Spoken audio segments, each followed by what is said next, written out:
नाला सुरक्षा भिंती नसल्याने खचला असून नागरिकांचा येण्या जाण्याचा पुलाजवळील पन्नालाल नगर शॉर्टकट रस्ता बंद झाला आहे। शेकडो नागरिक, महिला, ज्येष्ठ नागरिक यांना जाण्या येण्यासाठी मुख्य रस्ता आहे। हा रस्ता नाल्याच्या बाजूने खचला असून मोठे खड्डे त्याला पडले आहे, त्यामुळे तो रस्ता केव्हाही खाली येऊन पडू शकतो व एखादी मोठी दुर्घटना होऊन जीवितहानी होण्याची शक्यता आहे। नाल्याच्या दोन्ही बाजूने सुरक्षा भिंती नसल्याने दरवर्षी पावसाळ्यात नाल्याकाठील नागरिकांना अक्षरशः जीव मुठीत घेऊन राहावे लागते। मनपा स्थायी समिती सभापती सन 2016-17 असताना शहरातील सर्व 16 मोठे नाले आणि 18 उपनाले यांना दोन्ही बाजूनी सुरक्षा भिंतींनी बांधण्यात यावे यासाठी 375 करोड 67 लाख रुपयांचा DPR तयार केला होता। यामध्ये वसंतराव नाईक ते श्रीनाथवाडी मोठा नाला, मारुती नगर नाल्यावरच्या पुलाचे बांधकाम, श्रीनाथवाडी पुलाचे बांधकाम सोबतच राजापेठ ते पन्नालाल नगर ते HVPM पर्यंतचा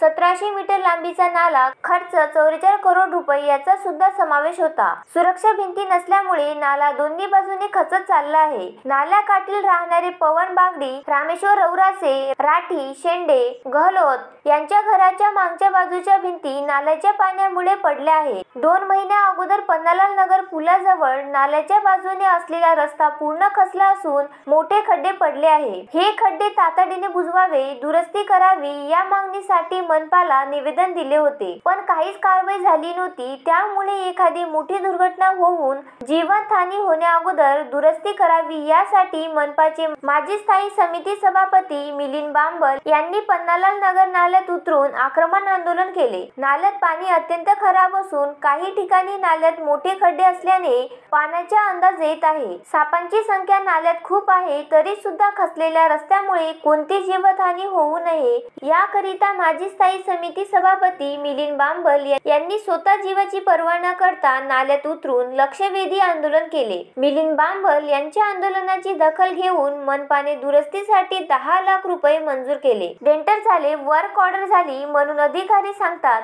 पण अजूनपर्यंत कामाला सुरुवात झाली नाही। रस्ता पूर्ण खचला असून केव्हाही दुर्घटना होऊन जीवितहानी होण्याची शक्यता आहे। दुरुस्ती करणे अति आवश्यक असून मनपाने 15 दिवसात दुरुस्तीच्या कामाला सुरुवात न केल्यास जनहितार्थ 13 जानेवारीला महानगरपालिकेवर हल्लाबोल आंदोलन करून संबंधित अधिकाऱ्यांच्या केबिनला कुलूप ठोकण्यात येईल। होणाऱ्या परिणामाची जबाबदारी मनपावर राहील असा इशारा संघर्ष संघटनेचे संस्थापक अध्यक्ष मिलिंद बांबल यांनी दिला आहे। यानंतर ही जर मनपाने कारवाई केली नाही तर जनहितार्थ त्यापेक्षाही आक्रमक आंदोलन केल्याशिवाय राहणार नाही असा इशारा सुद्धा मिलिंद बांबल यांनी दिला आहे। Bureau report, the sting operation news, Amravati. The sting operation news, सत्याचे दुसरे नाव, अन्यायावर लेखणीचा घाव।